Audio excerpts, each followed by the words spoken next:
कि जितने लोग भी यहां पर आए हैं और जब वो भोजन करने के लिए भोजन के पंडाल में जाते हैं, आपका पूरा समाज उनके आगे हाथ जोड़कर खड़ा रहता है, आराम से पाइए, आनंद में, कोई चीज के लिए मना नहीं।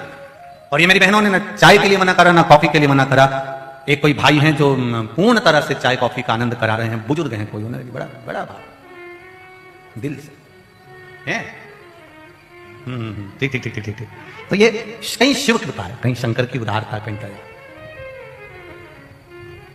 और यही आनंद होना चाहिए। इससे हमको देखने को मिला कि समाज की एकता किसको कहते हैं, समाज का प्रेम किसको कहते हैं, एक आनंद किसको कहते हैं, वो समझ में आता है। आप और हम, उसने यहां पर भेजा है तो आए, उसकी कृपा बिना न हिले एक भी अणु, लेते हैं श्वास तेरी कृपा से तनु।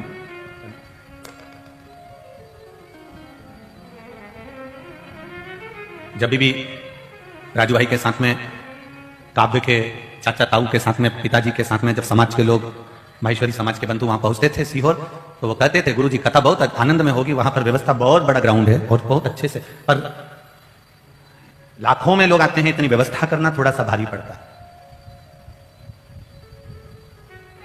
पर ये शिव की कृपा रही है बाहिड़िया परिवार पर और सब पर की कथा। आज कौन सा दिन हो गया कथा का? 5वां। कल 6ठा दिन हो जाएगा। कल की कथा तो यही टाइम रहेगी, पर परसों की कथा समापन वाले दिन की, विराम वाले दिन की सुबह 9 बजे से 12 बजे तक हो जाएगी। फिर तुम अपने घर में सियोर वाला महाराज,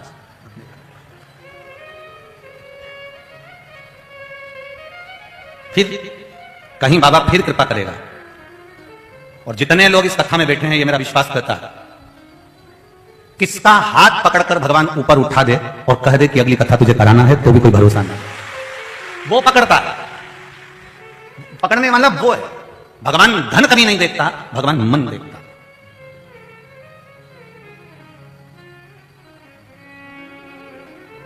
केवल मन। राजू भाई, ये कथा के बाद में जो 12 तारीख से बैतुल में कथा है, वो कथा एक सरकारी नौकरी करने वाला साधारण सा परिवार जो केवल गवर्नमेंट जॉब करता है, लगभग 25-30 हजार रुपए उसको महीना मिलता है, उन्होंने लिया। और इसके बाद में एक कथा छत्तीसगढ़ में एक व्यक्ति ने ऐसे ने ली है कि ना तो उसकी गवर्नमेंट जॉब है, ना कहीं सर्विस है, ना कोई दुकान है, ना कोई नौकरी है, दूसरे की दुकान पर काम करता है, तो भी उसने शिव महापुराण की कथा।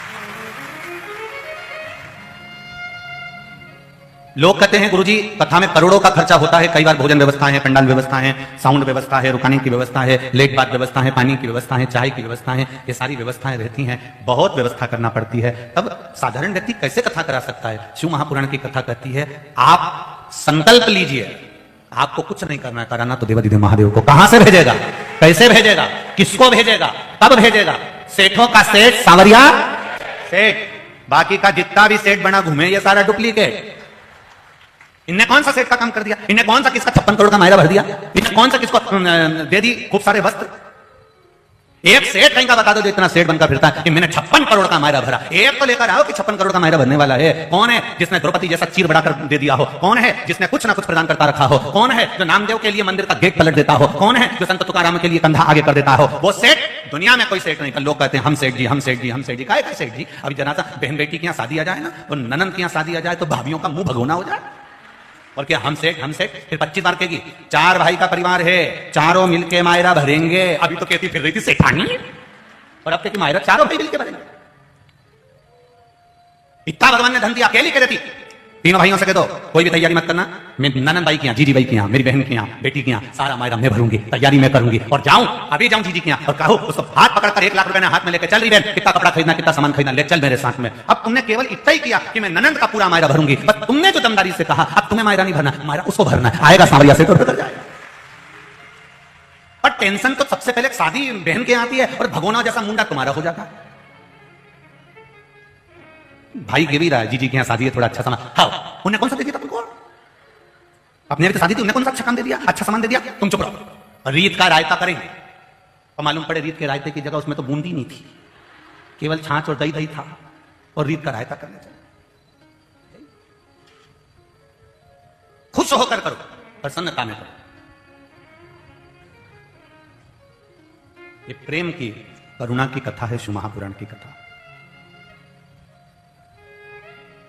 जब व्यक्ति माया में फंसता है तो उसको नरक भोगना पड़ता है। जब व्यक्ति महादेव के प्रेम में फंसता है तो उसको सारे वैकुंठ का सुख भोगना पड़ता है। ये उसके लिए नरक का रास्ता नहीं खोलता है। सारी समस्या का हल एक लोटा जल आप जब भगवान शिव को दे रहे हो, दिल से समर्पित कर रहे हो, मन से प्रदान कर रहे हो, तो वो सुख देगा, ये निश्चित है।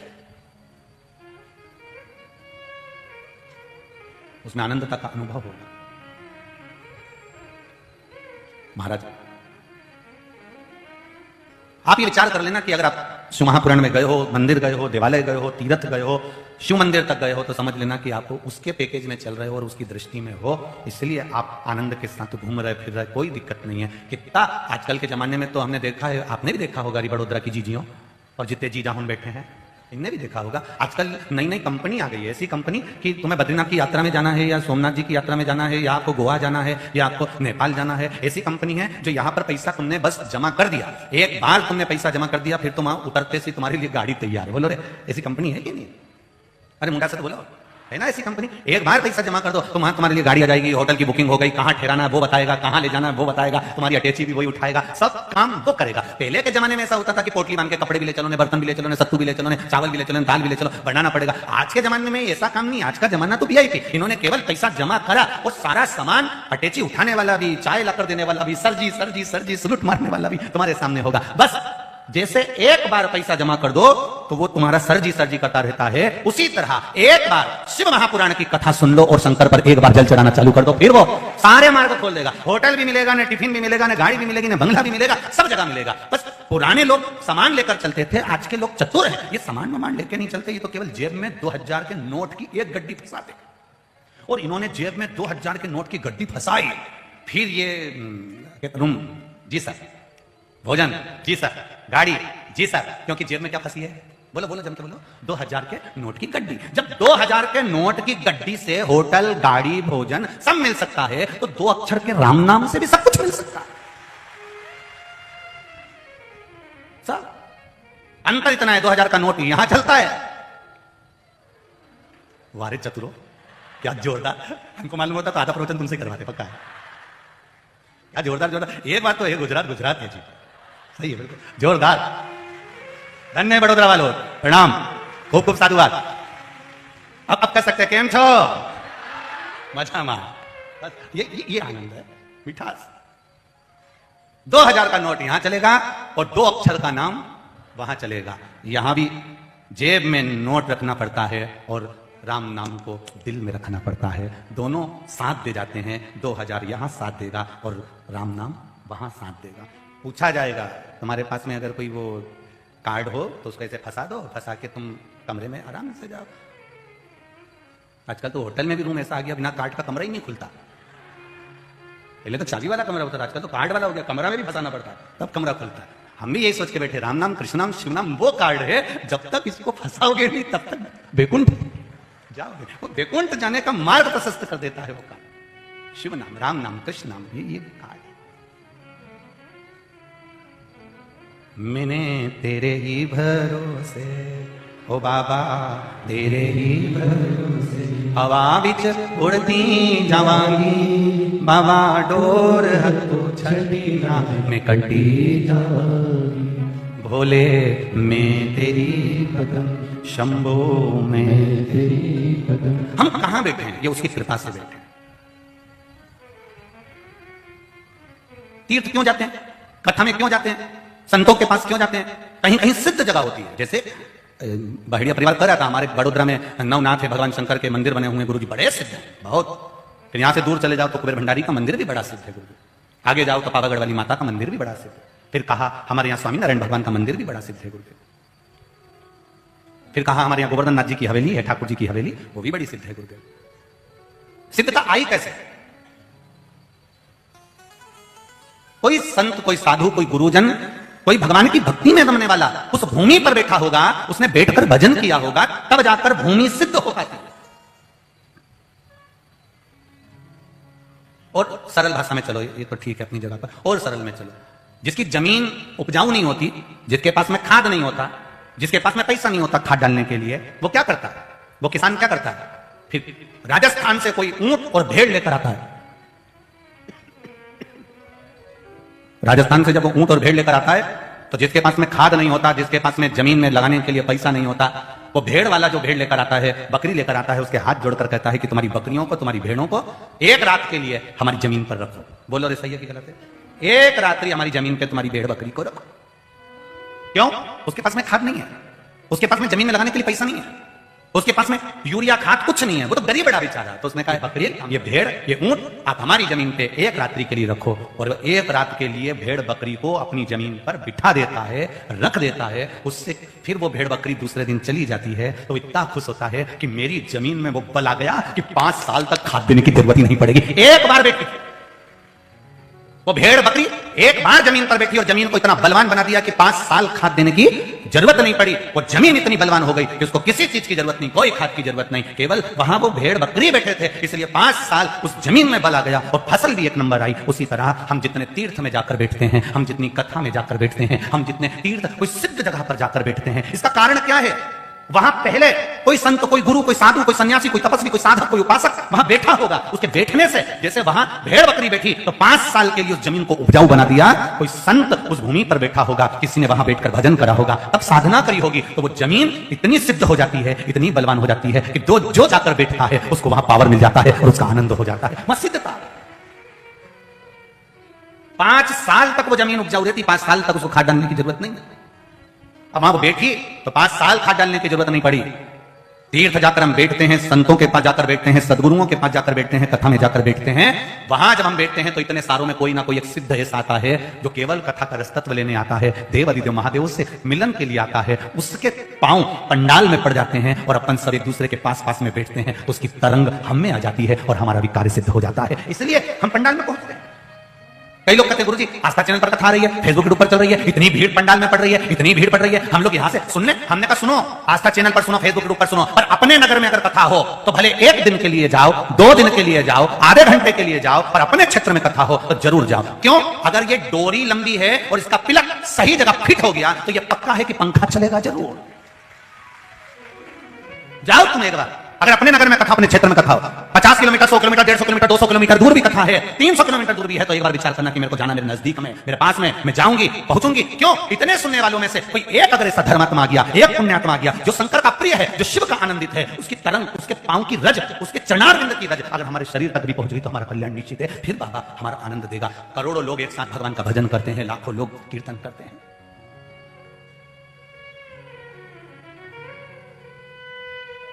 सिद्ध जगह हो गई। कई लोग कहते हैं गुरुजी वो कुबेरेश्वर धाम आपका सीहोर का, अब वहां हम लोग गए, वहां से मिट्टी लाए, हम ये करें, हम वो करें, हम वहां से कंकर लिया, उसका आनंद हमको मिला, उसका फल हमको मिला, वहां ऐसा क्या है? हम कहते हैं कुछ नहीं, केवल वहां बैठकर जो भजन करने वाला है, श्री शिवाय नमस्तुभ्यम, वहां जो भूमि का कंकर शंकर है, वहां केवल भजन करने वाला केवल दिल से पहुंच जाता है। एक पत्र आया देखिए,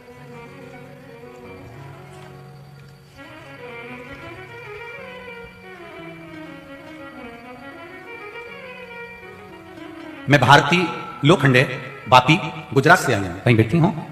भारती जी लोखंडे वापी गुजरात से आई हूं, कहीं बैठी हूं तो हाथ जरूर हिलाइएगा। जिस भी पंडाल में बैठी हूं हाथ जरूर हिलाइएगा। मैं भारती लोखंडे वापी गुजरात से आई हूं, मेरा मोबाइल नंबर ये है। गुरुदेव मेरी बेटी 3 साल की है, पिछले महीने उसके पेट में तेज दर्द हुआ और हम तुरंत हॉस्पिटल गए तो डॉक्टर ने कहा था सोनोग्राफी कराना होगी।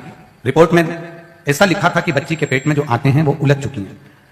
रिपोर्ट देखने के बाद डॉक्टर ने तुरंत ऑपरेशन करने का बोल दिया। हम ऑपरेशन के लिए तुरंत वापस से सूरत के लिए निकल पड़े। हम सभी ने श्री शिवाय नमस्तुभ्यम का जाप करना प्रारंभ करा। बाबा से विनती करी कि बाबा अगर सुना है शिव महापुराण में कि तू संभाल लेता है, मेरी बेटी को भी संभाल लेना। ऑपरेशन थिएटर में बेटी को ले जाया गया तो डॉक्टर ने फिर से एक बार सोनोग्राफी करने का कहा। 1 लोटा जल का भाव क्या होता है गुरुजी मैं उस दिन समझ गई। जब डॉक्टर ने वापस ऑपरेशन थिएटर में ले जाते समय फिर से सोनोग्राफी कराने का कहा, तब सोनोग्राफी की गई तो डॉक्टर रिपोर्ट देखकर हैरान रह गए। भोलेनाथ की कृपा से रिपोर्ट नॉर्मल हो चुकी थी और मेरी बेटी का ऑपरेशन बच गया। ये पत्र है, नीचे लिखा हम डॉक्टर के वहां से डायरेक्ट सीहोर पहुंचे और सीहोर का फोटो, वहां का जो काम चल रहा है, हाथी के साथ मेरी बेटी खड़ी है, उस फोटो को भी मैं लगा रही हूं। वो फोटो देखिए गुरुजी, हम वहीं से डायरेक्ट सीहोर गए और कुबेरेश्वर धाम पर जाकर हमने बाबा को विनती करी, बाबा मेरी बेटी को आपने बचा लिया, ऑपरेशन से बचा लिया। सारी रिपोर्ट लगा रही हूं गुरुजी। उस रिपोर्ट में देखिए एक्सरे में पेट में उलझी हुई आंखें दिख रही हैं और दूसरी रिपोर्ट में सारी डॉक्टर की रिपोर्टें भी उन्होंने लगाई है। एक सोनोग्राफी में जो आंतें उलझी हैं और दूसरी सोनोग्राफी में आंतें सुलझ गई हैं, वो सारी रिपोर्टें उन्होंने यहां लगाई। ये शिव कृपा है। बैठिए, श्री शिवाय नमस्ते। जिस भूमि पर आप बैठकर कथा श्रवण कर रहे हैं, बहेड़िया परिवार इस कथा को करवा रहा है और आप सब बैठकर कथा सुन रहे हो, कहीं ना कहीं कोई भक्ति का बल, कहीं ना कहीं भगवान की अविरल भक्ति का बल जरूर मिलता है, जिसके कारण हमारा आनंद सुख हमें प्राप्त होता है। भक्ति का बल मिलता है। महाराज,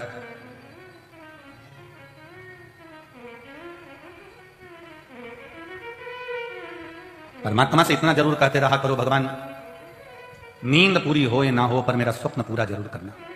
जो मैंने देखा है, एक बार तेरी भक्ति करने का जो स्वप्न देखा है, एक बार शिव महापुराण की कथा करवाने का जो सपना देखा है, रोज टीवी देखते देखते मेरे भी मन में आता है कि जैसे बहेड़िया परिवार ने कराया, ऐसा एक बार मैं भी आनंद के साथ शिव पुराण कराऊं। ऐसी कृपा करना, ऐसा धन देना, इतने भक्त आए, सबकी व्यवस्था सुचारू रूप से करिए, ऐसा मुझे भी वैभव और धन देना कि मेरी किसी के आगे हाथ न फैलाकर भगवान की ऐसी कृपा हो जाए कि पूरा समाज, पूरा कुल जुड़कर शिव महापुराण की कथा का आनंद कर। नींद पूरी हो ना हो पर स्वप्न पूरा तू जरूर करना मेरा महादेव, तेरे ऊपर है, तू करेगा ये निश्चित है। छोड़ता नहीं है वो, करता जरूर है।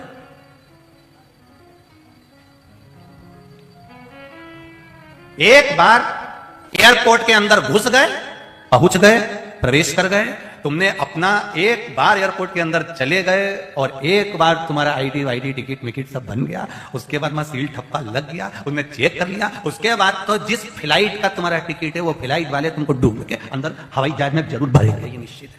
तुम भले बाथरूम में छुप जाओ चाहे कहीं पे भी छुप जाओ, आवाज लगाएंगे, जी जी कमला बहन, जहां कहीं भी तुम्हारी फ्लाइट खड़ी है, फ्लाइट लेट हो रही है, तुम्हारे चक्कर में कमला बहन छुप के बैठी, नहीं जम जा।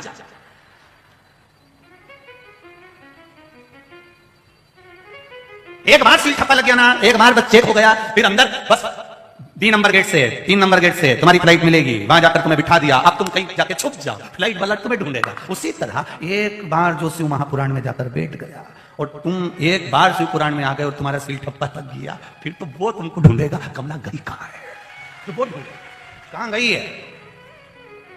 अच्छा, ट्रेन में ऐसा नहीं होता, होता ट्रेन तो चली जाएगी, वो तुम्हारा इंतजार नहीं करेगी। बस गाड़ी में भी नहीं होता, तुम कहीं से भी आ रही हो, तुम किसी ने कहा वो तो आई नहीं, अपन गाड़ी ले चले कि नहीं ले चले, अपन तो चलो ही बता जाएगी, कोई बात नहीं, और तुम तो ऑटो में बैठे बैठे ये चली कथा में, वो किसी का इंतजार करे, ट्रेन किसी का इंतजार करे, पर फ्लाइट उसको मालूम पड़ गया कि तुम अंदर आए हो और फिर तो तुमको ढूंढेगा। गया कहा, अभी तो था तो ढूंढो उसको, फिर इसकी फ्लाइट लेट हो रही है, फिर ढूंढेगा। उसी तरह एक बार शिव महापुराण की कथा में पहुंच गए, भगवान की भक्ति में पहुंच गए, एक बार शिवालय तक पहुंच गए, एक लोटा जल लेकर शंकर के द्वार तक पहुंच गए, एक बेलपत्री भगवान शंकर तक लेकर पहुंच गए, उसके बाद में फिर उसको संभालना है, लेकर भी वही जाएगा, संभालेगा भी वही, और फ्लाइट के अंदर कुरकुरा भी वही देगा। फिर तो देवलोक से अप्सराएं जैसे फ्लाइट में घूमे, ऐसे तुम्हारे पास आकर बोलेगी एक्सक्यूज मी सर, क्या दूं आपको, क्या प्रदान करो। फिर अपन को ऑप्शंस बताएगी कि ये दे दो, कि ये दे दूं, कि ये दे दो। फिर अपन कह देते काजू दे दो, फिर अपन बोले बादाम दे दो, अपन ने किया हमको तो मैंगो का जूस दे दो, अनार का जूस, अपन ने बोला। उसी तरह वो भी पूछेंगे, तूने बड़ोदरा की कथा सुनी थी, शिव महापुराण की कथा सुनी थी, वहां बैठकर कथा ग्रस्त करा था, अब तू कैलाश धाम शंकर भगवान की कथा सुनकर जा रही है, बता तेरे लिए क्या है, कुछ नहीं, बस वंस मोर, एक बार फिर मुझे पृथ्वी पर जन्म दे दो, वही बड़ोदरा में मेरा मन है, एक बार फिर कथा कराऊंगी, फिर कृपा हो उसकी, फिर दया हो उसकी, मुझे फिर श्री शिवाय नमस्तुभ्यम कहना है, मुझे फिर एक लोटा जल शिव को चढ़ाना है।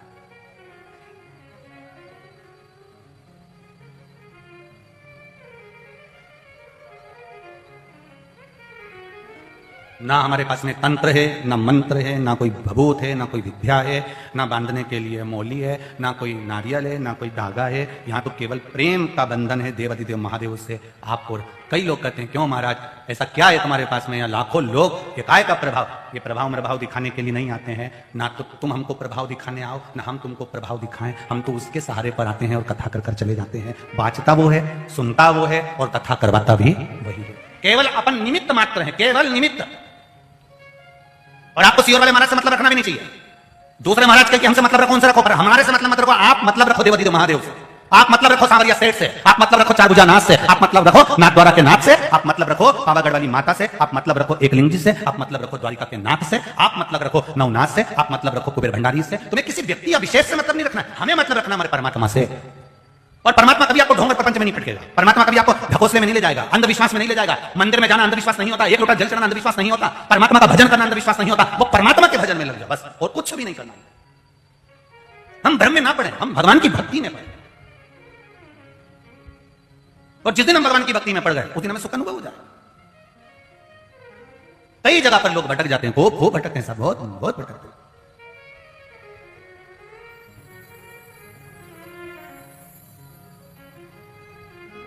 कोई कहे इनको देवता आते हैं, कोई कहे इनको देवी आती, कोई कहे इनको ये आते। हम कहते देवी देवता भी फ्री बैठे, इन्हीं को आते।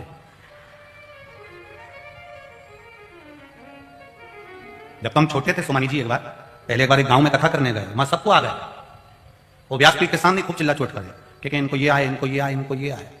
एक भाई बैठी थी माता जी, उसको कुछ नहीं आ रहे थे, बस वही अच्छी थी, बाकी के सब बैठे हुए थे। तो वो कोई आ गया, उन्हें भी यूज कर। अब जो उसने यूज कर, तो अब हमने संजय महाराज से कहा पूछो जरा इनसे, इनको कौन आया है। तो इतने में सबको सवाल रहे थे कि इनको ये देवता आया, उनको भी देवता आया, इनके भी देवता आया। तो वो क्या यूज कर, तो उससे पूछा तुम कौन, तो क्या मैं भागवत जी आई। अब बताओ, भागवत की कथा चल रही थी, अब भागवत उसको आ गई। हमने कहा बताओ, यही बच्ची थी, सब आते थे, ये और रह गई थी। तो गुरु जी अपन क्या करें, हमने कहा आई गई है तो एक काम करो, 8वां स्कंद का 6ठा अध्याय से बचवा लो, अब अपन उठ जाओ। अब आई गई है तो उनसे कहा चालू करो, तो कि भागवत जी तो गई, देर में चली भी गई। अभी आई थी, 15 मिनट में नहीं रुकी, गई। कथा फिर चालू। कहां हम पड़े हुए हैं, कहां हम जा रहे हैं, जरा विचार तो करो, किस किस ओर हम चढ़ते चले जा रहे हैं। हम भगवान को छोड़कर, परमात्मा को त्याग कर, हम किस भ्रम की ओर जा रहे हैं, हम किस मार्ग की ओर भटक रहे हैं। सेठों में सेठ, सावरिया सेठ, वो बैठा है ठाठ से, द्वारका नाथ बैठा है ठाठ से, चार भुजा नाथ बैठा है ठाठ से, मेरा भोलेनाथ बैठा है ठाठ से, मेरा रामकृष्ण बैठा है ठाठ से। वो कभी नहीं कहता कि मैं कहीं आऊंगा, वो तो एक बात कहता है, तू मेरे मंदिर तक आ, तेरे दरवाजे पर खड़े रहना मेरा काम है। मैं राजा बलि के दरवाजे पर खड़ा रहा, तो तेरे दरवाजे पर खड़ा रहूंगा। हम भटके ना, हम भ्रमित ना हो, हम अंधविश्वास की ओर या ढोंग और प्रपंच की ओर ना जाए, हम परमात्मा की ओर बढ़े। एक लोटा जल लेकर शिव के मंदिर तक जाने की आदत हमारे घर के छोटे से छोटे बच्चों को डाल दें। घर के एक एक व्यक्ति के मन में, चित्त में यह आ जाना चाहिए कि शिव भक्ति क्या है, शंकर की शरणागति क्या है, शिव का अनुमोदन क्या है, भगवान की अविरल भक्ति क्या है। कहीं गलत जगह हम मार्ग से विचलित नहीं। आप एक बार अगर शिव महापुराण में पहुंच गए, एक बार शंकर के दरवाजे पर पहुंच गए, शिव के मंदिर शिवालय तक पहुंच गए, फिर फर्ज उसका है, वो ढूंढेगा और आपको लेकर जाएगा। आपका कल्याण करना उसका काम है, तेरे मंदिर में आना मेरा काम है, और मेरी बिगड़ी बनाना, जम के बोलो जरा, बिगड़ी बनाना तेरा काम है। तेरी चौखट तक मैं आ ही गया, मुझे दर्शन दिखाना तेरा काम। आगे उसकी मर्जी है, वो दिखाएगा, वो आएगा, उसकी शरणागति हमें मिलेगी, ये निश्चित था। क्यों भटके?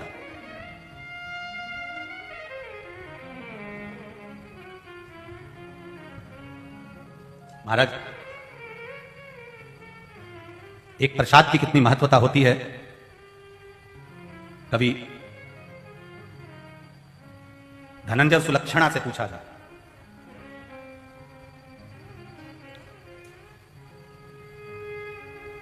मार्गशीर्ष मास की पूर्णिमा को अन्नपूर्णा जयंती मनाई जाती है, मानपूर्णा की। पूरे भारत में 21 दिवस का मानपूर्णा का व्रत भी रहता है। यहां लोग करते हैं कि नहीं करते वो नहीं मालूम, इधर होता है, यहां करते ना करते पता नहीं, पर कई जगह पर कहीं 17 दिवस का, कहीं 16 दिवस का, कहीं 21 दिवस के मानपूर्णा का व्रत भी लोग करते हैं। जरा विचार करिएगा, अन्नपूर्णा का प्रागट्य क्यों हुआ? शिवजी को ऐसी कौन सी जरूरत पड़ गई थी कि अन्नपूर्णा के दरवाजे पर भिक्षा मांगने पहुंच गए? और जब माता अन्नपूर्णा शंकर भगवान को भिक्षा देना ही नहीं चाहती थी, तो शंकर भगवान के दरवाजे पर गए क्यों? अन्नपूर्णे सदा पूर्णे शंकर प्राण वल्लभे, क्या जरूरत पड़ गई? महाराज, मेरे देवाधिदेव महादेव बैठे हैं कैलाश पर। इतना पाप बढ़ गया संसार में, इतना पाप बढ़ गया, इतना पाप बढ़ गया कि पृथ्वी ने अन्न देना बंद कर दिया, झरनों ने, नदियों ने, सरोवर ने, तालाब ने जल देना बंद कर दिया। कुएं, बावड़ी, तालाब जल नहीं दे रहे, पृथ्वी अन्न नहीं दे रही है। ना पृथ्वी अन्न दे रही है, ना सरोवर, तालाब, बावड़ी, कुएं जल दे रहे हैं। चारों तरफ धन्यता है, सब भूखे मर रहे हैं, प्राण त्याग रहे हैं, रो रहे हैं, चिल्ला रहे हैं, पुकार रहे हैं भगवान को। गई खबर भगवान के पास में, पहुंचे भगवान, सभी देवी देवता ब्रह्मा जी के पास पहुंचे। ब्रह्मा जी उनको लेकर भगवान विष्णु के पास पहुंचे। नारायण से जाकर कहा, प्रभु कुछ कृपा करिए, सब हाहाकार मचा हुआ है, भूखे मर रहे हैं, पानी नहीं है, अन्न नहीं है, प्यासे लोग, अन्न का भाग नहीं मिल रहा। 25-25, 30-30 दिन हो गए, अन्न का भाग नहीं है, ना जल मिल रहा है, कुछ कृपा करिए, करुणा करिए। भगवान नारायण ने कहा, चलो देवादिदेव महादेव के पास चलते। भगवान शिव जी के पास में गए, आवाज लगाई, शंभु शरणे बड़ी मांगू घड़ी रे दुख काटो, दया करी ने दर्शन पुकारा, विनती करी, निवेदन करा, बार बार प्रार्थना करी, हे बात सुनो तो, मुझे तेरा ही सहारा मेरे।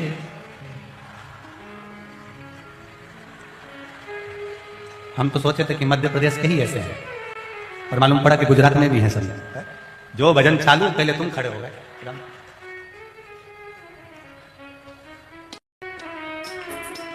जय हो।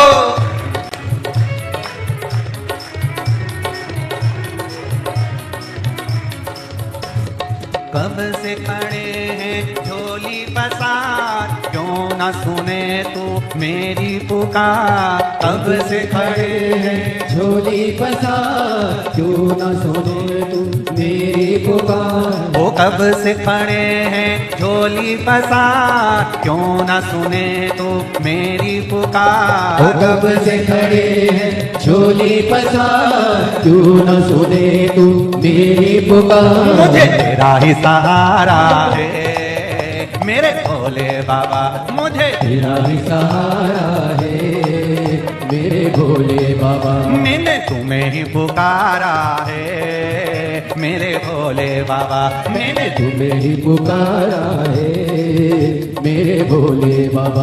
वो कब से खड़े हैं झोली पसार, क्यों न सुने तू मेरी पुकार। वो कब से खड़े हैं झोली पसार, क्यों न सुने तू मेरी पुकार। मुझे तेरा ही सहारा है मेरे भोले बाबा, मुझे तेरा ही सहारा है मेरे भोले बाबा। मैंने तुम्हें ही पुकारा है मेरे भोले बाबा, मैंने तुम्हें ही पुकारा है मेरे भोले बाबा।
देख लो लगी है आज मंदिर में ये भीड़ मारी। देख लो लगी है आज मंदिर में ये भीड़ मारी। दर्शनों की खातिर आए हैं लाखों नर और नारी। दर्शनों की खातिर आए हैं लाखों नर और नारी। आ जाए भोले बाबा, आ जाए भोले बाबा। तीनों ने पुकारा है मेरे भोले बाबा, तीनों ने पुकारा है मेरे भोले बाबा। मुझे तेरा ही सहारा है मेरे भोले बाबा।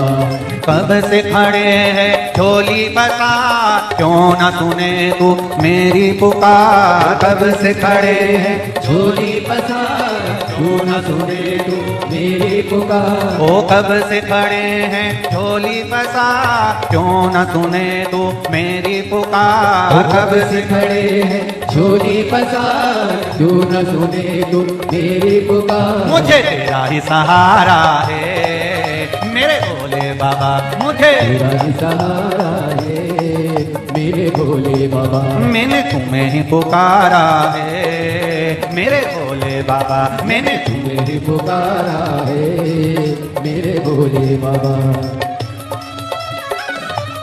अरे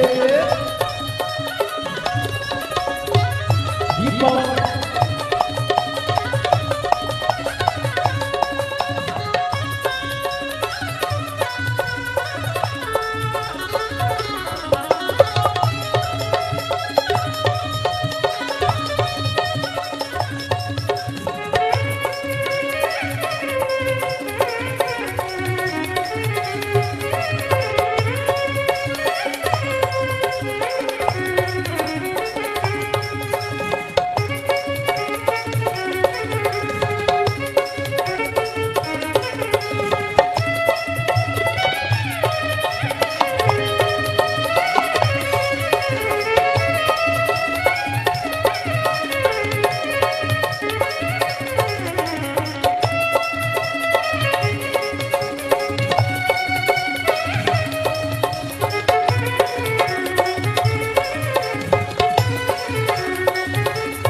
जिंदगी से हाय गम जमाने के हम लेके आए।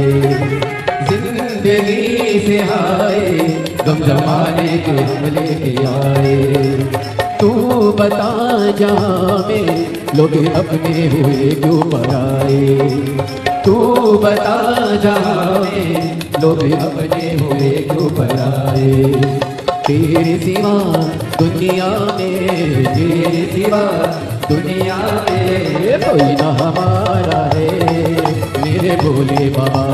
कोई ना हमारा है मेरे भोले बाबा। तेरा ही सहारा है मेरे भोले बाबा। मुझे तेरा ही सहारा है मेरे भोले बाबा। सिखड़े चोली फसा क्यों न सुने तू मेरी पुकार। कब से खड़े हैं झोली फसा क्यों न सुने तू मेरी पुकार। ओ कब से खड़े हैं झोली फसा क्यों न सुने तू मेरी पुकार। कब से खड़े हैं झोली फसा क्यों न सुने तू मेरी पुकार। मुझे तेरा ही सहारा है मेरे भोले बाबा। मुझे मेरे भोले बाबा। मैंने तुम्हें ही पुकारा है मेरे भोले बाबा। मैंने तुम्हें पुकारा है मेरे भोले शंभो। बाबा।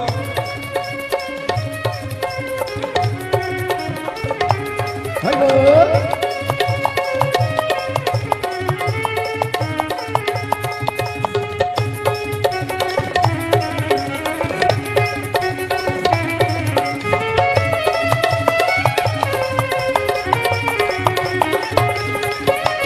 भोले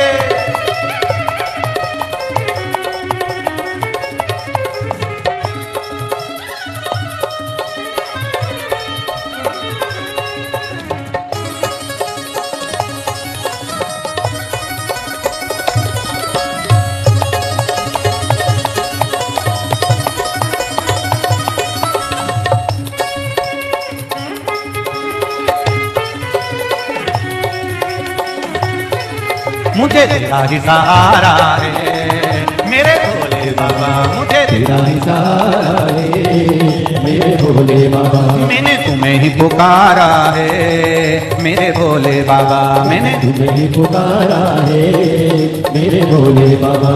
कब से खड़े हैं झोली फसा क्यों न सुने तू मेरी पुकार। कब से खड़े हैं झोली फसा क्यों न सुने तू मेरी पुकार। ओ कब से खड़े हैं झोली फसा क्यों न सुने तू मेरी पुकार। कब से खड़े हैं झोली फसा क्यों न सुने तू मेरी पुकार। मुझे तेरा ही सहारा है मेरे भोले बाबा। मुझे तेरा ही सहारा है मेरे भोले बाबा। मैंने तुम्हें ही पुकारा है मेरे भोले बाबा। मैंने तुम्हें ही पुकारा है मेरे भोले बाबा। मैंने तुम्हें ही पुकारा है मेरे भोले बाबा।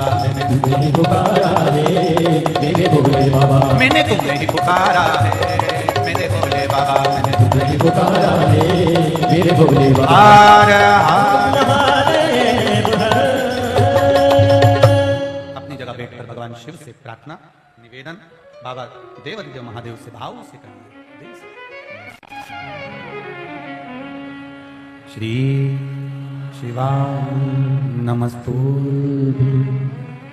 श्री शिवा नमस्तुभ्यं श्री शिवाय नमस्तुभ्यं श्री शिवाय नमस्तुभ्यं श्री शिवाय नमस्तुभ्यं भोला सब दुख काटो हमारा, ओ भोला सब दुख काटो हमारा। शिव शंकर जपो तेरी माला, भोले बाबा जपो तेरी माला, भोला सब भोला सब दुख काटो। सारे देवता मिलकर भगवान शिव जी के पास में गए। भोलेनाथ जी तो तब साधना में लीन थे। पूछा क्या बात है, क्या हो गया, कैसे आना हुआ आपका यहां पर, कैसे पधारे हो? भगवान ब्रह्मदेव और भगवान नारायण ने कहा पूरे ब्रह्मांड में अन्न की कमी हो गई है, जल की कमी हो गई है, ना भोजन मिल रहा है ना पानी मिल रहा है, चारों तरफ हाहाकार मचा हुआ है। प्रभु करुणा करिए, दया करिए। और जब तक आप कृपा नहीं करेंगे, आप करुणा नहीं करेंगे, तब तक कुछ होने वाला नहीं है। देवादिदेव महादेव ने कहा चिंता क्यों करते हो, जाओ सब और सब जाकर भगवत स्मरण का जो सुख है उसमें लग जाओ, अपने अपने कर्म में लग जाओ। शिव महापुराण की कथा एक बात बहुत अच्छे से कर रही है। शिव महापुराण की कथा बहुत भाव से एक बात कहती है और आप सबके लिए, हम सबके लिए करें। कर्म प्रधान है, प्रथम अपने कर्म से कभी पीछे मत हटो, ये शिव महापुराण की कथा कहती है। काम छोटा से छोटा हो, चाहे कितना भी कैसा भी कर्म हो, उसको हमें करना है। और जब कर्म करने की ललकता होती है ना, तो व्यक्ति उसको आगे बढ़कर करता है।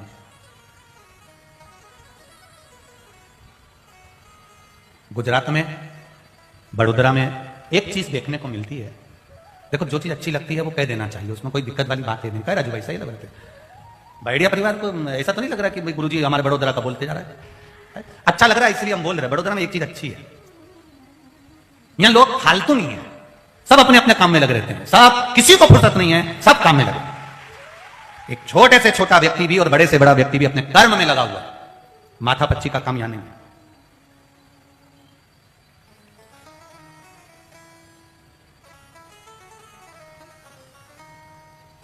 उस दिन बाहेड़िया परिवार में सूरत वाले सोमानी जी जब आए थे, तो हमने उनसे कहा कि बहुत शांतिपूर्ण एरिया है ये गुजरात का, ये क्षेत्र बड़ोदरा वगैरह। तो कह रहे थे नहीं गुरुजी, केवल बड़ोदरा ही नहीं, पूरा गुजरात ही हमारा शांत का क्षेत्र है, पूरा गुजरात। और गुरुजी बता रहे थे सोमानी जी की यहां पर माताएं जेवर पहन के भी अगर रात्रि को भी निकलती हैं तो गुरुदेव किसी की सामर्थ्यता नहीं कि कोई उनके गले की ओर हाथ बढ़ा ले। इतना सेफ है हमारा गुजरात, इतना सेफ, इतनी सुरक्षा है, बहुत बढ़िया। जब हम यहां से गाड़ी में से जाते हैं तो माताएं ऐसा करती है, आज हम कर लेते हैं, आज हम कर लेते हैं, ऐसी करती है ना।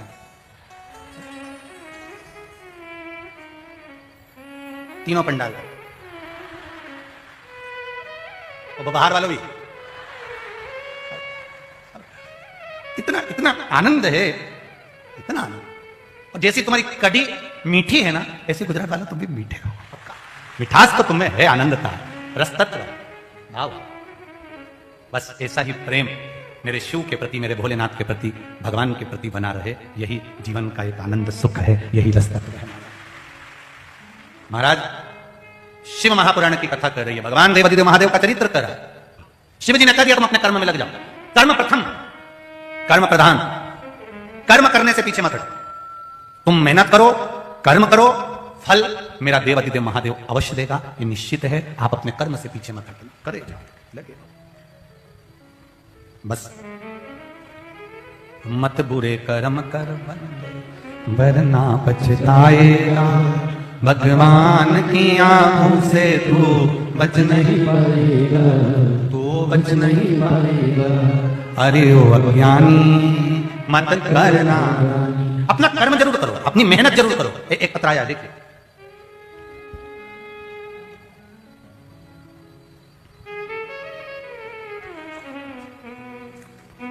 शंभो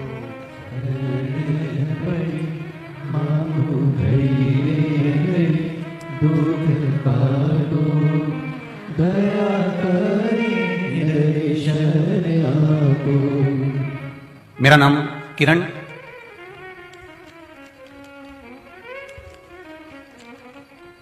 श्रवण कुमार जांगीड़ है। मैं बड़ौदा की निवासी हूं। कहीं बैठी हो तो हाथ हिलाइएगा। मेरा नाम किरण श्रवण कुमार जांगीड़ है। मैं बड़ौदा की निवासी हूं। बहेड़िया परिवार को धन्यवाद देना चाहती हूं गुरुदेव। बहुत समय से सोच रहे थे और बाबा ने हमारी सुन ली और बहेड़िया परिवार द्वारा यह कथा हो गई। उनको बहुत बहुत साधुवाद। कहीं बैठी हो तो हाथ हिलाइएगा। किरण श्रवण कुमार जी जांगीड़, बड़ौदा निवासी। कहीं बैठी हैं? हाथ हिला देना अगर कहीं बैठी हो। आप ही हैं? ठीक है। श्री शिवाय नमस्तुभ्यम। दोनों हाथ हिला दो ऐसा। एक बार ऐसा हाथ हिला दो। ठीक है। श्री शिवाय नमस्तुभ्यम। मेरे 2 बच्चे हैं, एक बेटा और एक बेटी है। मेरा बेटा ऋषि सीए की पढ़ाई कर रहा था। बाबा, उसका हृदय टूट चुका था उस पढ़ाई को करते हुए।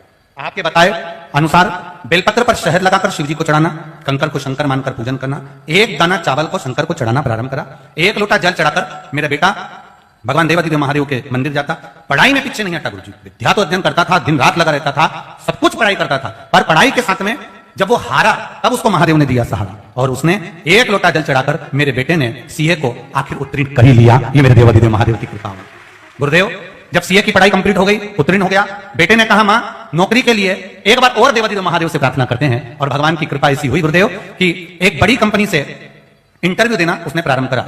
और एक बड़ी कंपनी में जब इंटरव्यू दिया तब उसका मन लगा कि हो सकता है कि ये कार्य ना हो, पर 1 लोटे जल पर जो भरोसा था गुरुदेव, आखिरी में उस बड़ी कंपनी में उसका ताला गया और मेरा बेटा का सिलेक्शन हो गया। मेरे बेटे की नौकरी लग गई। मैं बाबा को यहां प्रणाम करने के लिए आई हूं। बाबा, जिस कंपनी में मेरे बेटे का हुआ है वहां 250 लोगों में से केवल मेरा बेटा अकेला चुना गया है। इतनी बड़ी कंपनी में मेरे बेटे का हुआ है। मैं बाबा को धन्यवाद। मेरा 22 वर्ष का बेटा, फल तो सबको मिलता है गुरुदेव, परंतु पढ़ाई विद्या सब कुछ है, पर प्रभु को याद कर कर जो मेहनत करता है, मैंने देखा है शंकर उसका हाथ जरूर पकड़ता है। ये शिव है, ये ओघड़ी, ये दया, शिव भक्ति, भगवान शंकर का गुणगान, भगवान शिव का स्मरण, ये शिव भक्ति का फल है। कर्म करो, खूब करो, मेहनत करने में बिल्कुल पीछे मत हटो, पर उस मेहनत के साथ में, उस मेहनत के संग संग भगवान देवादिदेव महादेव का भजन भी करो। कारण जब कहीं आपको कहीं ऐसा लगेगा कि मैं कहीं ना कहीं डाउन हो रहा हूं, कहीं ना कहीं मेरा विल पावर कमजोर हो रहा है, कहीं ना कहीं मुझे बल प्राप्त नहीं हो रहा है, कहीं ना कहीं मुझे लग रहा है कि मेरी मेहनत का भी फल नहीं मिल रहा है, तब मेरा देवादिदेव महादेव उस जगह पर धक्का लगाने के लिए तुम्हारे पास होगा। ये निश्चित है। करो। शिव कथा कर रहे, भगवान देवादिदेव महादेव ने कर दिया, जाओ सब जाओ और जाकर अपने कर्म को लगे जाओ। देवादिदेव महादेव बैठे थे, देव ऋषि नारद का आगमन हो गया। नारद जी ने पूछा महादेव जी से, बाबा आप कुछ करेंगे नहीं? पूरा पृथ्वी पर हाहाकार मचा हुआ है, अन्न नहीं है खाने के लिए, पानी नहीं है पीने के लिए, भूमि अन्न नहीं दे रही है, जल नहीं मिल रहा है, आप कुछ करोगे नहीं? देवादिदेव महादेव ने कहा, भगवान शिव जी ने कहा, पहले मुझे देखने दो, आखिर कारण क्या पड़ गया ऐसा कि पृथ्वी ने अन्न देना बंद कर दिया, सरोवर बावड़ी कुओं ने पानी देना बंद कर दिया? कारण क्या बन गया ऐसा? भगवान देवादिदेव महादेव पार्वती जी को नंदी पर बिठाकर भ्रमण के लिए निकलना प्रारंभ किया। जैसे ही भ्रमण के लिए माता पार्वती को लेकर निकले और पार्वती मैया को लेकर जब निकले, क्या देखते हैं कि चारों तरफ सूखा पड़ा हुआ है, हाहाकार मचा हुआ है, लोग रो रहे हैं, कोई मर रहा है, कोई के प्राण जा रहे हैं, कोई को अन्न नहीं मिल रहा, तकलीफ पर तकलीफ, तकलीफ पर तकलीफ सब भोग रहे हैं। देखा, बड़ा दुख हुआ देवादिदेव महादेव को। उन्होंने पार्वती जी से कहा, पार्वती तेरे से कुछ कहना है। स्वामी बोलिए। पार्वती, गणेश जी को भूख लगी, कार्तिकेय को भूख लगी, जया, विषहरा, श्यामली बारी, दौतली और देव, इनको भूख लगी, अशोक सुंदरी को भूख लगी, तो तुम मुझको निकल गई थी और कुछ देर के लिए तू विधवा हो गई थी, बेधब्य हो गई थी। फिर अपनी नासिका से तूने मुझे प्रकट करा, मेरा नाम ध्रुमवान हुआ, तेरा नाम धूमवती हुआ। तू ध्रुमावती माता बन गई, मैं ध्रुमवान बन गया। पार्वती, अच्छा फिर इस संपूर्ण विश्व के कल्याण के लिए तेरी जरूरत है। पार्वती ने कहा, प्रभु बोलो तो सही, मुझे क्या करना पड़ेगा? तू इस पृथ्वी के पास जा और पृथ्वी से पूछ कि आखिर वो अन्न क्यों नहीं दे रही है। एक स्त्री का भाव एक स्त्री ही समझ सकती है, एक नारी की दशा को नारी ही जान सकती है।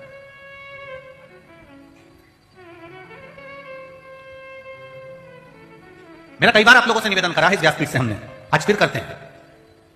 एक मां की दशा क्या होती है ये बहू को जानना चाहिए। जिस दिन तुम मां बनोगी, तुम्हारे भी बेटे की जब शादी होगी, जैसा तुम कर रही हो वैसे तुम्हारी बहू भी तुम्हारे साथ करेगी। उस माता की दशा को ध्यान में रखकर चल।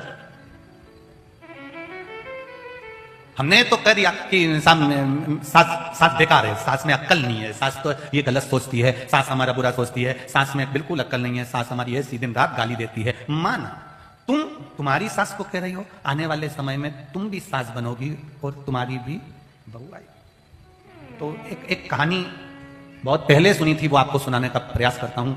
एक घर में बूढ़ा बाप रहता है, पत्नी रहती है, बेटा रहता है, पोता रहता है, पोती रहती है। जरा अच्छे से सुन लेना हो, जितने लोग आस्था चैनल पर सुन रहे हैं, फेसबुक यूट्यूब पर सुन रहे हो, जितने यहां बैठे हैं, और जिन्हें नहीं सुनी हो वो भी सुन लेना, कभी तो सुनोगे टीवी पर। जब घर में रह रहे हैं, बहू ने अपने पति से कह दिया तुम्हारे पिताजी बच्चों को पढ़ने नहीं देते। पापा ने ऐसा क्या कर दिया, पिताजी ने क्या कर दिया, अरे दिन भर खो खो लगा रहता, दिन भर खांसते हैं, कहीं कुछ हो रहा है इनको, कहीं कुछ हो रहा है, बच्चों को आवाज लगाते हैं, पानी ला दे, ये दे दे, वो दे दे, बच्चे को पढ़ पाना। मेरा कहना मानोगे क्या, बोलो। पिताजी को जो पीछे वाला कमरा है ना माली का, उसमें अपन पलंग लगवा देते हैं, एसी लगवा देते हैं, उसमें सब व्यवस्था कर देते हैं, भोजन पानी सब रख देते हैं, गर्म पानी का ये वो गीजर वीजर सब लगवा देते हैं। आप पापा को मार दो ना, और एक घंटी लगा देते हैं। पिताजी इसके ना कुछ सामान चाहिए तो आप घंटी बजा देना, मैं जाके दिया आऊंगी, तो यहाँ बच्चों का भी पीछा छूटेगा, पढ़ाई कर लेंगे। ठीक है, बेटे ने घंटी लगा दी, एसी लगवा दिया, कूलर वगैरह जो भी लगाना था, गीजर वीजर, पलंग डल्लब का गड्ढा, फर्नीचर सब बना दिया, सब कर दिया। बेल लगा दी, पापा ये घंटी बजा देना, तुम्हारी बहू तुम्हारे लिए सामान ले आएगी।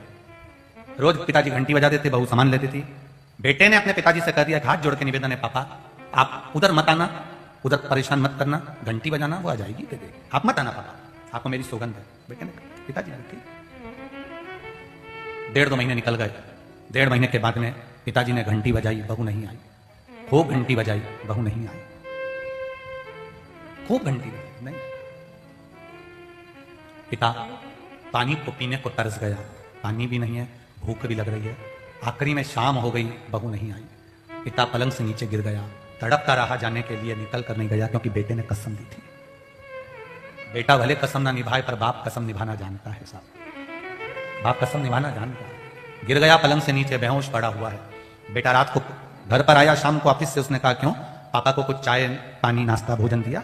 आज पिताजी ने घंटी नहीं बजाई, मुझे लगता है उनके पास रखा होगा। बहू ने कहा उनके पास रखा होगा, मुझे लगता है।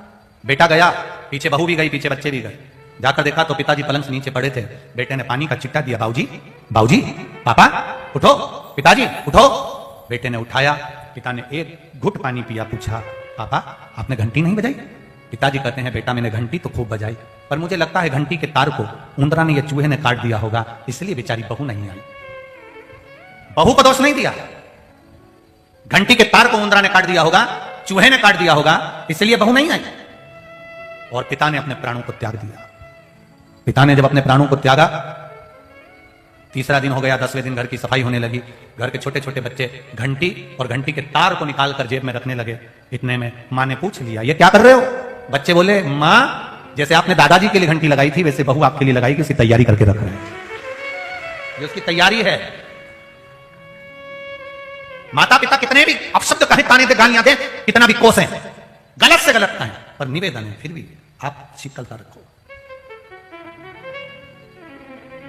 आप शीतलता रख लो। लड़ाई कर कर पति को लेकर अलग होना यदि आपको आता है, तो आने वाली पीढ़ी को तुम्हें वृद्धाश्रम भेजना आता है।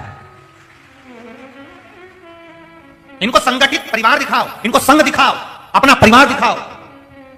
जब तक ये अपना परिवार नहीं देखेंगे, मेरे ताता चाचा ताऊ ये सब मेरे परिवार के, ये सब मेरे परिवार के, ये सब मेरे रिश्तेदार हैं, ये सब मेरे नातेदार हैं, ये सब मेरा कुटुंब है। कल बहेड़िया परिवार कह रहा था, ये हमारे समाज के लोग नहीं है गुरुजी, ये हमारे परिवार के लोग हैं। अर्थात एक संगठन में दिखता है ना, ये परिवार दिखता है, ये हमारा परिवार है, ये हमारा कुटुंब है। ये बहनों ने जिन्होंने चाहे झालावाड़ी, सही सुतार, ज्ञाति मंडल बड़ोदरा और सखी मंडल बड़ोदरा आज जो व्यवस्थाएं चाय आदि की दे रहे हैं, ये केवल मंडल नहीं है, ये इनका परिवार है। सब एक दूसरे के लिए प्राण देने को तैयार है। ये स्नेहता है, ये वात्सल्यता है, करुणता। शिव जी ने कहा नारी की दशा को नारी जान सकती है। आप जाओ पृथ्वी से पूछो कि आखिर अन्न क्यों नहीं दे रही, ये पानी क्यों नहीं दे रही, कारण क्या है, आखिर जाओ पृथ्वी से मालूम करो। मां पार्वती, तुम अपने पुत्र गणेश जी, कार्तिकेय, जया, विषहरा, सामरी, बारी, दौतली, देव और अशोक सुंदरी के लिए मुझे निगल सकती हो, तो क्या संसार वालों का कल्याण नहीं कर सकती हो।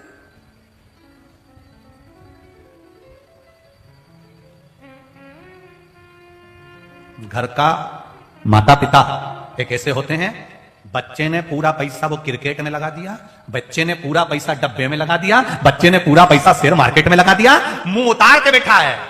माँ ने पूछ लिया क्या हो गया, बोल नहीं पा रहा। दूसरों ने बताया ऐसा हो गया, मरने के लिए जा रहा था, हमने रोका। इतने में माँ बेटे के पास आकर बोलती है, बाप अपने पुत्र के पास आकर बोलता है, क्या मरना, टेंशन मत ले, ये ले मेरे गले की चेन ले जा, बेचिया, प्रॉपर्टी बेच दे, पर छोरा मरने का मत सोचना, तेरे पीछे पूरा परिवार जुड़ा हुआ है। छोरे को यह सोचना चाहिए कि आज मेरे बाप ने मुझे बचा लिया, आज मेरी माँ ने मुझे बचा लिया, आज के बाद गलत काम नहीं करूंगा, अब मैं पथ पर चलूंगा, मेरे पिता के मार्ग पर चलूंगा, अब नहीं भटकूंगा।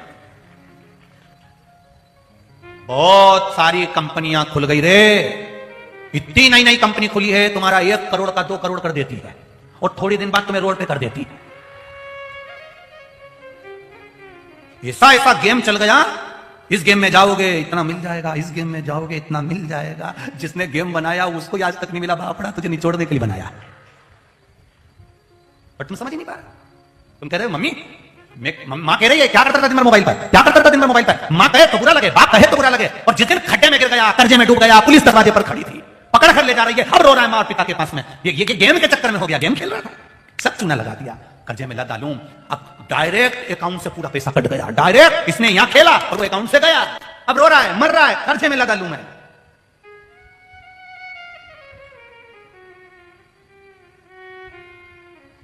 और इतना कर्जे में डूब गया, फिर चले गया किसी महाराज के पास में, महाराज जी कर्जे में डूब गया, महाराज जी क्या करेगा, समझना तुमको पड़ेगा, समझना तुमको है, महाराज को नहीं।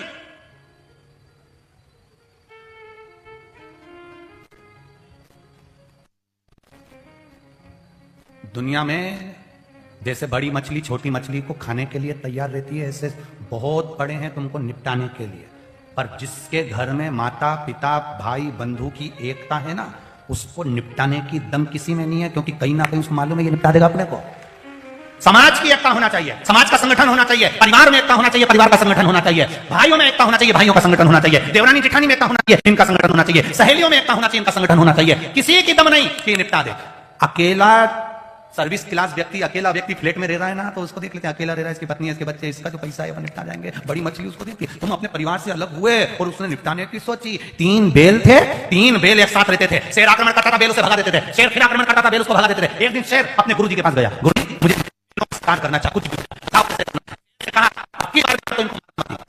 केवल डालने से क्या होगा, वोट डालेंगे तीनों अलग हो जाएंगे, अलग हो जाएंगे, इनकी बल, इनकी एकता खत्म हो जाएगी। जब बल खत्म होगा तो एक एक करके तीनों को निपटा देगा। सुन लो रे गुजरात वालों, अच्छे से सुन लेना, बहुत बहुओं को लगा रहता अलग रहेंगे तो अच्छे रहेंगे, चलें क्या, अलग रहेंगे तो अच्छा लगेगा, अब कब तक इनके पास में रहेंगे, मम्मी दिन भर कोसी, पापा अनशन बोलते, भाई बंधु ऐसा बोलते, अलग रहेंगे तो अच्छा, समझ लो। उसने शेर ने खबर पहुंचा दी, एक बैल से कहा मैं तुझे नहीं मारूंगा, तू चिंता मत कर। तेरा भाई आया था, वो कह रहा था कि तू तो वैसे ही ऐसा है कि किसी काम का नहीं है, सारा काम तो तेरे भाई करते हैं, तू तो बैठा बैठा खाता है, तू कभी जिंदगी में कुछ नहीं कर पाया, तेरे को खा के क्या करूंगा। बेल को बुरा लगा, उसने जाकर चुप रहने लगा, उसने कहा इनसे कोई मतलब नहीं, मेरी बुराई कर। उसने दूसरा बेल आया, उसको भी कुछ ना कुछ कह दिया, धीरे धीरे तीनों बेल आपस में दूर हो गए। अब मौका मिला, इसने एक को निपटा दिया, फिर दूसरे को निपटा दिया, तीसरे को खाने के लिए दौड़ रहा था। शेर ने बेल से कहा देख तुझे खा रहा हूं। इतने में बेल से कहा मालूम है क्यों तेरा शिकार हो रहा है। बेल कहता है मैं अच्छे से जानता हूं, क्योंकि हमारे भाइयों की एकता टूट गई थी, जब आपस में एकता समाप्त हो जाती है तो कोई भी शिकार कर सकता है। आप एकजुट होकर रहिए, किसी की सामर्थ्यता नहीं कि कोई आपका शिकार कर ले, एकजुटता में रहो, अपनी समाज का संगठन रखिए। सनातन धर्मी जितने सनातन धर्म को मानने वाले हैं, ये अपना संगठन बनाकर रखें, तो किसी की सामर्थ्यता नहीं कि कोई उंगली उठा ले। एक संगठन में वो बल होता है कि कोई उंगली उठाकर नहीं देख सकता। हम संगठन से बाहर होते हैं, हम एकता से बाहर होते हैं, तो लोगों की दृष्टि पड़ती है। रखो एक साथ। पार्वती जाओ तुम पूछो जरा। पार्वती जी ने कहा मैं जाकर पृथ्वी से पूछो। हाँ पृथ्वी से पूछो, कारण क्या है आखिर इसमें जल अन्न देना क्यों बंद कर दिया। पृथ्वी के पास पूछे, माता पृथ्वी से कहा पृथ्वी तुम बताओ। पार्वती जी ने पूछा पृथ्वी तू अन्न क्यों नहीं देती है, तू पानी क्यों नहीं देती है, क्या कारण हो गया जो कुएं में, बावड़ी में, तालाब में, सरोवर में पानी नहीं आ रहा, अन्न नहीं हो रहा, कारण क्या है। पृथ्वी ने कहा संसार के लोगों ने पाप करना प्रारंभ कर दिया, इतना पाप कर रहा है, इतना पाप कर रहा है, तो मैं अन्न नहीं दे सकती, मैं नहीं दूंगी, अन्न का एक दाना नहीं दूंगी, और ना मैं पानी दूंगी इनको पीने के लिए, अब इनको समाप्त करके रहूंगी। पार्वती जी ने कहा पृथ्वी तुम मां है, मां बच्चा लात भी मार दे तो मां मां होती है, बेटा शब्द भी कह दे तो मां मां होती है, बेटा अगर गाली भी दे दे तो मां मां होती है। पूत कपूत सुने हैं पर ना, जम के बोलो माता सुनी वो माता। हमने पूत कपूत सुने हैं पर मां को कपूत नहीं सुना, वो माता नहीं सुना। मां आप बोलो, कुछ कृपा करिए, कुछ करुणा करिए, कुछ दया करिए। कहा, पृथ्वी ने कहा पार्वती आपने कहा है मां, वास्तवता है मां मां होती है, पर मैं नहीं देना चाहती। कभी कभी मां आपको सीधे सामान नहीं देती है, घुमा कर देती है। वो अपनी बेटी से कहेगी तेरा भाई कर्जे में हो गया है, थोड़ा सपोर्ट कर दे, मैं बाद में तुझे दे दूंगी। छोटे लड़के से कहेगी जा भाई को सपोर्ट कर दे, मैं तुझे दे दूंगी। मां घुमा कर देती है। पृथ्वी ने कहा कि पार्वती मैया मैं नहीं दूंगी, आप दे सकती हो। पार्वती जी ने कहा मैं कैसे दे सकती हूं? शिव जी पे चढ़ा हुआ एक लोटा जल, जब शंकर भगवान पर जल समर्पित होता है, वो जल चढ़ने के बाद जलाधारी से घूमकर नीचे आता है, जमीन पर गिरता है। जमीन से जिस कुंड में जाता है, जिस स्थान पर, जिस खड्डे में जाता है, उस खड्डे से माता पृथ्वी कह रही है मैं उस प्रसाद को ग्रहण कर लेती हूं, उस प्रसाद का पुण्य का भाग पार्वती मैं तुम्हारे खाते में देती हूं, जाओ तुम अन्नपूर्णा बनकर सब कुछ लुटा दीजिए। कौन से जल के भाग से माता अन्नपूर्णा का जन्म हुआ, जरा देखिएगा जरा, कितना सुंदर कहा है। जिस कागज में, जिस दोने में, जिस पात्र में हम प्रसाद ग्रहण करते हैं ना, उस पात्र में जो थोड़ा सा प्रसाद चिपक जाता है ना, वो भी बर्तन मंजते समय जब पृथ्वी पर जाता है तो पृथ्वी उस भाग को लेकर पृथ्वी किसी भूखे का भी भोजन भाग प्रदान कर देती। इतनी कृपालु है माता पृथ्वी, इतनी दया करती। और सरल भाषा में समझो, हनुमान जी का जन्म, खीर का कटोरा निकला, बोलो सही है, अग्नि देवता से। खीर के दो भाग हुए, माता केकई ने लिया, माता कौशल्या जी ने लिया। यज्ञशाला में तीसरा बर्तन नहीं था, तब एक दोना पात्र आया, एक पत्ते का एक पात्र बनाया गया। उस पत्ते के पात्र में माता कौशल्या ने, माता केकई ने अपना अपना भाग उसमें दे दिया। माता सुमित्रा को, सुमित्रा जी ने खीर खाई, पत्ता पटक दिया, और माता सुमित्रा ने वो पत्ता नीचे पटका। एक बांदरी उस पत्ते को चाट कर चली गई, उसका भी गर्व ठेर गया। यहां राम जी, भरत जी, शत्रुघ्न जी, लक्ष्मण जी का जन्म होता है तो उस बांदरी के गर्भ से श्री हनुमान जी का जन्म होता है। मात्र उस पत्ते का एक झूठा भाग ही चाट जाने पर, एक झूठे भाग को प्राप्त कर लेने पर उसका फल प्राप्त हो जाता है। अन्नपूर्णा मैया का जो अवतार, आप लोगों से कई बार हम कहते हैं, आप लोगों ने ध्यान दिया होगा, हम कई बार समझाते हैं। कभी हम आपसे कहते हैं कि साहब ये बेलपत्री अशोक सुंदरी वाली जगह पे चढ़ाओ, कभी हम कहते हैं कि बेलपत्री की डंडी पीछे की ओर रखकर चढ़ाओ, कभी हम कहते हैं कि बेलपत्री पर शहद लगाकर चढ़ा दो, कभी हम कहते हैं इस पर दूध का भाग लगाकर चढ़ा दो, कभी हम कहते हैं कि ये आखिर कारण क्या है? स्थान की मूलता है कि शिवलिंग, और शिवलिंग जब शंकर भगवान का शिवलिंग रखा और ये पानी जहां से गिर रहा है, नीचे जा रहा है, जमीन पर जा रहा है, वो जमीन का पानी जिस खड्डे में जा रहा है, जिस जगह पर जा रहा है, वो पानी जहां गिरता है, वो पृथ्वी उस भाग को ग्रहण कर, उस प्रसाद को ग्रहण कर पार्वती जी को वो वर प्रदान कर देती है कि आप पूरी पृथ्वी का फल अन्नपूर्णा बनकर लुटा सकती हो। उस प्रसाद का इतना बल बन सकता है महाराज। कोई कहता है गुरुजी ये रुद्राक्ष का जो पानी होता है, इस रुद्राक्ष का जो पानी है, हम रुद्राक्ष को, जो सीहोर का रुद्राक्ष लेकर आते हैं, कुबेरेश्वर धाम का रुद्राक्ष लेकर आते हैं, इसको हम पानी में गला देते हैं तांबे के कलश में, फिर इस पानी को शिव जी को चढ़ाते हैं, वो पानी हम लेकर आते हैं, उसको पीते हैं रोग की मुक्ति के लिए।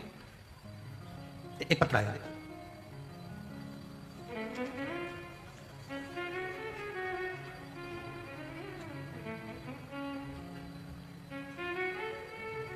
सो लताबेन विठल महाजन सूरत उदना से आई हूं। कहीं बैठी हो तो हाथ हिलाइएगा।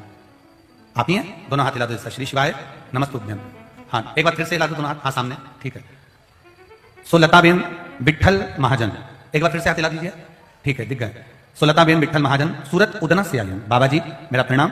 मेरे भाई का तबियत बहुत खराब हो गया था। डॉक्टर के द्वारा बताया गया कि मेरे भाई का 95% लीवर डैमेज हो गया है और किडनी डैमेज थे। तो मैं अपने भाई को 2 दिन आईसीयू में रखा। उसके बाद भाभी और मैं श्री शिवाय नमस्तुभ्यम का जाप किया। 1 लोटा जल की महत्वता जानी, शिव जी को चढ़ाया। 22/8/2022 को हम सीहोर कुबेरेश्वर धाम पहुंच गए। वहां पर पहुंचकर हमने शंकर शंकर का पूजन करा, एक रुद्राक्ष का भाव लिया। व्यासपीठ बनी है आपकी, जहां आप शिव पुराण की कथा करते थे, वहां पर चढ़ी हुई बेलपत्र उठा ली। मैंने भाई को वहीं पर खिला दिया, पानी भी पिला दिया। दूसरी बार हमने जब उसका स्वास्थ्य का परीक्षण करा, तब मेरा भाई पूर्ण तरह से ठीक हो चुका है, जिसका 95% किडनी लीवर गड़बड़ था। बैठिए बहन, श्री शिवाय नमस्तुभ्यम। विराजी, ये शिव तत्व है, ये शंकर, ये औघड़ी, ये दयाल। आपका विश्वास मूल होना चाहिए, आपका भरोसा जड़ी होना चाहिए। और दुनिया की सबसे बड़ी औषधि है शंकर भगवान पर चढ़ी हुई बेलपत्र। जम के बोलिए जरा, शिव जी पे चढ़ी हुई बेलपत्र, किसी को कितना भी शुगर ऊपर नीचे हो रहा हो, 2 दिन उसको बेलपत्र शंकर पर चढ़ी लाओ, उसको चबा चबा कर खिला दो। अगर बेलपत्र खाने से मुंह में छाड़ छाड़ हो रहा हो, ऐसा लग रहा हो कि छाले जैसा हो रहा है, तो उस बेलपत्र को सुखाकर पीस कर, नी भी सुखाओ तो ऐसी मलकर गोली बनाकर खिला दो, श्री शिवाय नमस्तुभ्यम बोलकर या कुंद कैश्वर महादेव का नाम लेकर। उसके बाद में शुगर की जांच कराओ, लेवल में मिलेगी आपको। इतना इतना बेलपत्र का बीपी, शुगर, थायराइड जितनी भी है, आप शंकर का भरोसा कर कर बस विश्वास पूर्ण होना चाहिए। आपका भरोसा पूर्ण होना चाहिए, आपका विश्वास पूर्ण होना चाहिए। और जब तक विश्वास पूर्ण नहीं होगा तब तक कुछ मिलना मुश्किल। मैंने तेरे ही भरोसे ओ बाबा, तेरे ही भरोसे हवा बिच उड़ती जावांगी, बाबा डोर हथों छड़ी में कटी जावांगी, भोले मैं तेरी बदन। शिव कथा, भगवान शंकर की करुणा कर, भगवान शिव की कथा कर। शिव जी पे चढ़ा हुआ जल, घर के लोगों से निवेदन, जिन जिनके घर में शंकर भगवान का शिवलिंग विराज रहा है, उनसे निवेदन करना था, इतना सा हो, बड़ा सा हो, छोटा सा हो, कंकर मात्र का हो, इतना छोटा सा भी हो, तो भगवान को निलाने के लिए जब बैठो, स्नान कराने के लिए बैठो, तब एक निवेदन जरूर है कि शिव जी का जो जल आप शंकर जी को स्नान कराओ, तो एक अलग थोड़ा सा पात्र कर लो, एक छोटी सी प्लेट अलग कर लो, उसमें निला लो। निलाकर थोड़ा सा भी भाग अगर शंकर जी का हमको मिल रहा है, घर पर ही उसका जल अगर हमने छीट लिया है, थोड़ा सा आचमन कर लिया है, बच्चे जिद्दी हैं तो उनको भी अगर दे दिया है, या हमने तुलसी जी को छोड़कर दूसरे वृक्ष में भी डाल दिया है, उस वृक्ष की छांव भी अगर हमारे ऊपर पड़ रही है शंकर के चढ़े हुए जल की, तो ये निश्चित है कि हमारा कल्याण निश्चित होगा। घर में छोटा सा शिवलिंग तो सबके होगा, उठाओ रे जरा हाथ, किस किसके यहाँ? सबके यहाँ है ना? हाँ, धर लो, बहुत बढ़िया, रख लो, सबके यहाँ। बस उसको अन्य देवताओं के साथ स्नान कराने की जगह छोटी सी प्लेट में रखकर भले इतना सा पानी चढ़ाया, वो बहुत उतना तो बाबा देवादिदेव के लिए, महादेव के लिए 1 लोटा जल सारी समस्या का हल। अब 1 लोटा जल तो महादेव को अपने घर में 1 लोटे जल से स्नान न कराकर थोड़ा सा भी कटोरी के जल से भी स्नान कराया तो उसने स्वीकार करा। वो तो 1 बूंद जल के लिए इंतजार करता है तुम्हारा, 1 बूंद जल। विदुषी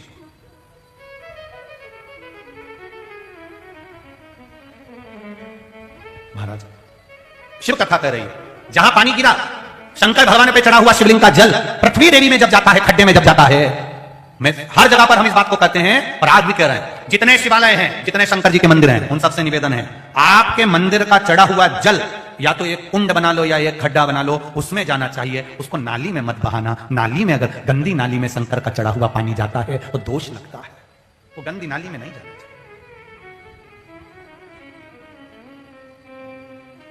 शिवजी पे चढ़ा हुआ जल एक खड्डे में चले जाए, एक गहरा खड्डा बना लो, पानी अंदर सोख लेगा, या फिर पाइप के द्वारा उसको पेड़ पौधे में डलवा, पर प्रयास करिएगा कि वो पानी नाली में ना जाए, गटर में ना जाए, गंदी जगह पर ना जाए, उस पानी का सदुपयोग हो, उस पानी का सदुपयोग। ये जितनी टूटी हुई मूर्तियां हैं, फोटो हैं, इधर उधर पेड़ के नीचे रख देते हो, यहां बाहर रख देते हो, प्रयास करा करो इनको उठाकर या तो कहीं ऐसी जगह पर ले जाकर डाल दिया जाए जहां पर ये अच्छे से पूर्ण तरह से भूमि में मिल जाए, या फिर उनका कहीं ऐसी जगह विसर्जन हो जाए। नदी में भी डालोगे तो वो नदी पर पड़ी रहती है, गलती नहीं, तो उसको ले जाकर एक जगह पर उसको रख दिया, एक जगह कोई खड्डे में उनको एकत्रित कर लिया जिससे वो खाद के रूप में बन जाए और उसका अच्छा। हमारे देवताओं को हम जगह जगह रख दे तो ये अच्छी बात थोड़ी।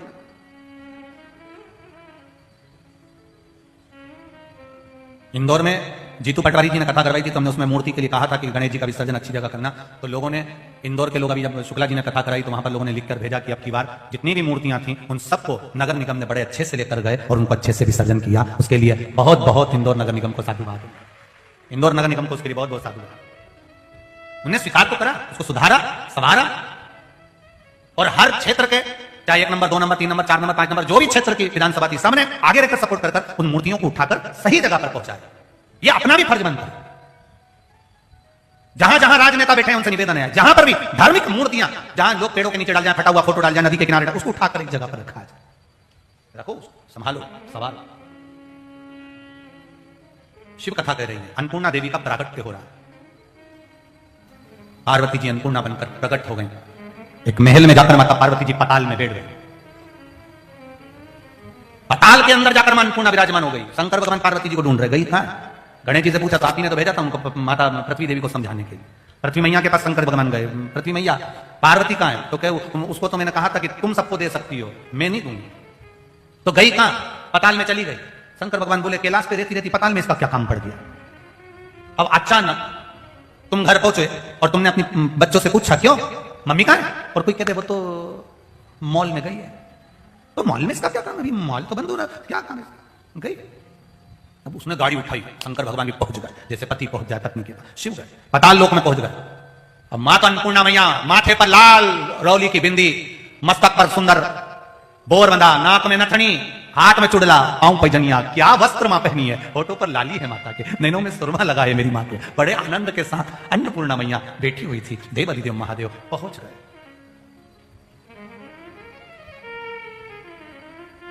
अब इन्होंने तो डायरेक्ट बहुत अंतर आता है। देखो, एक नारी एक पुरुष, आज के छोरा छोरी इतनी देर तक अपना चेहरा धोते रहते, घिसते रहते। इनको देखकर कभी कभी मेरे मन में आता है, तो मैंने एक दो बार आकाश से भी कहा कि आकाश, इनको अगर एक पका हुआ चंदन की मुठिया दे दी जाए और कहा जाए शंकर जी के लिए चंदन घिसना है, तो इतनी बैठी इसमें से 1 घंटा कोई चंदन नहीं घिसेगा। और इनसे कह दिया जाए तो काली काली दिख रही है तो अपना चेहरा घिसेगी, कहीं क्रीम नया लाया, तो 1 घंटे तक वो पार्लर वाली क्या एक जैसी बैठी घिसे जा।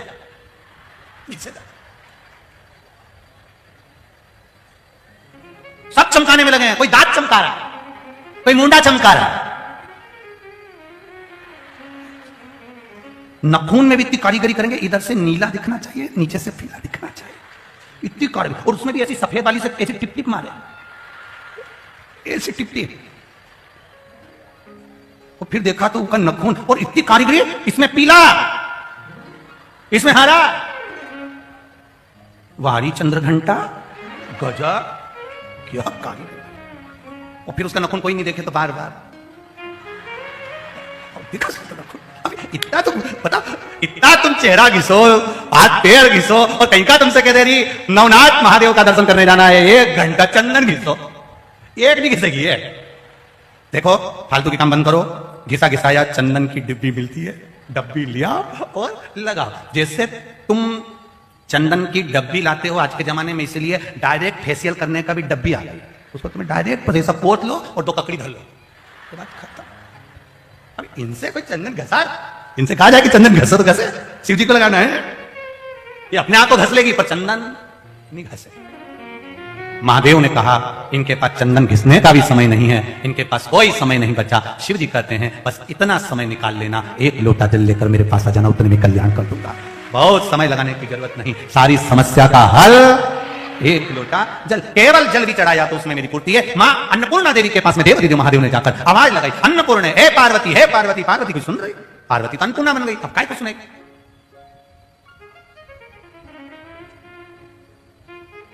अब इनका असली नाम पार्वती है और बाकी का ऊपर का नाम क्या है, जम के बोलो, अन्नपूर्णा।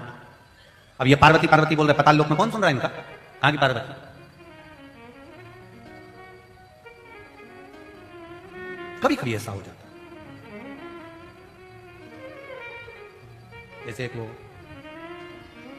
हलवाई को हनुमान जी बना दिया और रावण ने पूछ लिया कौन है तू, उसने कह दिया मैं नाथूराम हलवाई। अब उसको कहना था कि मैं हनुमान, और ओरिजिनल पे पहुंचा। अब शिव जी करें पार्वती, पार्वती सुनती नहीं, लेकिन माता अन्नपूर्णा बनकर बैठी। शिव जी को क्रोध आ गया, वापिस आ गए, देवादिदेव महादेव वापिस आए और आते से ही उन्होंने तुरंत पृथ्वी देवी से पूछा क्या बात है, ये पार्वती बोलती क्यों नहीं है, पार्वती को हुआ क्या है। तो कि ये ऐसे बोलने वाली नहीं है, संसार का भरण पोषण करने वाली बनी है, सबका पेट भरने वाली बनी है। तो सबका पेट भरने वाली बनी है तो इसके भीतर अहंकार आ गया क्या, अहंकार नहीं आया है। महादेव आप अन्नपूर्णा के पास जाओ तो ये सोचकर मत जाना कि अपनी पत्नी के पास जा रहे हो, अन्नपूर्णा के पास जाओ तो ये सोचकर जाना कि संपूर्ण विश्व के कल्याण का पेट भरने के लिए माता से भिक्षा मांगने के लिए जा रहे हो। आप जाओ अन्नपूर्णा के पास भिक्षा मांगने जाओ। गए, देवादिदेव महादेव पहुंच गए, माता भिक्षाम देही, भिक्षाम देही, अन्नपूर्णा महारानी के सम्मुख में भिक्षा मांगी जा रही, भिक्षा दे दो, भिक्षा दीजिए। सुना अन्नपूर्णा मैया जो अंदर सिंहासन पर पाताल लोक में बैठी थी, आई, आते से उन्होंने तुरंत शिव जी को देखा, देखकर अक्षत की भिक्षा माता पार्वती जी ने, माता अन्नपूर्णा ने शिव जी के पात्र में दे दी। अन्नपूर्णे सदा पूर्णे शंकर प्राण वल्लभे। मां अन्नपूर्णा जो शिव की प्रिया हैं, शंकर की आनंद देने वाली हैं, वो शिव जी के पात्र में भिक्षा प्रदान करती हैं। भिक्षा मिलते ही देवादिदेव महादेव उस पात्र को लेकर जाते हैं। उस पात्र में से एक चावल का दाना उठाकर देवादिदेव महादेव उस चावल को प्रसाद के तुल्य भूमि पर देते हैं। भूमि पर दिया भी तो कहां दिया? तो कहते हैं एक बेलपत्र के वृक्ष के नीचे एक चावल, एक बट वृक्ष के नीचे एक चावल, एक आंवले के वृक्ष के नीचे एक चावल, एक शमी के वृक्ष के नीचे एक चावल, एक रुद्राक्ष के वृक्ष के नीचे एक चावल, पीपल के वृक्ष के नीचे एक चावल। ऐसे देवाधिदेव महादेव ने अन्नपूर्णा से लिए हुए भाग को जब इन स्थानों पर दिया, अपनी जटा से गंगा को बहा दिया, पूरी पृथ्वी फिर अन्न से परिपूर्ण हो गई और संसार का उदर पोषण कर दिया। उदर पोषण। ऐसी माता अन्नपूर्णा शिव कथा कर रही है। भगवान देवाधिदेव महादेव, भगवान शंकर जो आनंद की अनुभूति कराने वाले हैं, भगवान शिव जो आनंद देने वाले हैं, उनके जीवन का सबसे बड़ा तत्व रस यही है कि वो किसी को भूखा नहीं देख सकते। उन्होंने पार्वती से कह दिया तू रूप बदल कर जा, पर जा और पेट भर संसार सागर का, वो भूखा नहीं देख सकते। उसका नाम है विश्वनाथ। किसी को अनाथ नहीं छोड़ सकते, वो है विश्वनाथ, सोमनाथ, केदारनाथ, श्रीनाथ, चार भुजा नाथ। नाथ का मतलब है कि अनाथ नहीं है। और आपको तो खुश होना चाहिए, इधर चार भुजा सांवरिया नाथ है, उधर द्वारका सोमनाथ है, बीच में तुम हो। इससे बढ़कर और क्या चाहिए? कोई अनाथ नहीं, सब उसके भरोसे पर, सब उसके भरोसे, सब उसके भरोसे। समय आया, भगवान देवाधिदेव महादेव आनंद करते हुए श्री गणेश जी महाराज कार्तिकेय के साथ में भगवान की लीला का दर्शन करते हैं। भगवान कुंदकेश्वर महादेव पधार रहे हैं, जोरदार ताली बजाकर स्वागत करें।